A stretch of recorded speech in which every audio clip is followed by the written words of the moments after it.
restauração de casa Veneranda está trabalhando bastante bom.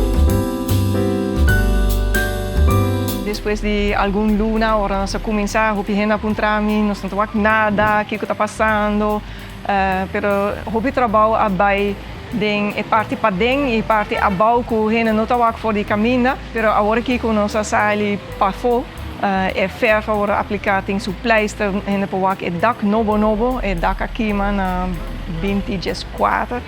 Então, tudo esse semestre agora construir novo. Então, nós espera que na januário, fevereiro, outro ano, todo o edifício está queda claro para huurdor não 30 dentro. Esse aqui está o Departamento de Economische Zaken, assunto econômico e restaurante na banda. Tem ópicos invisíveis aqui antes. Obviamente, e não tem airco, e não tem corrente, pero tu esse que está escondido.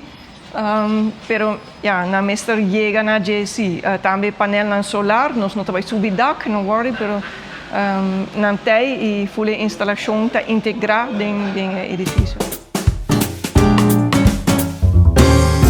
Eu trabalho 13 hobby vida aqui na praia, vooral na lugar aqui que eu está conhecido para eigenlijk a situação deplorável que eu está tem.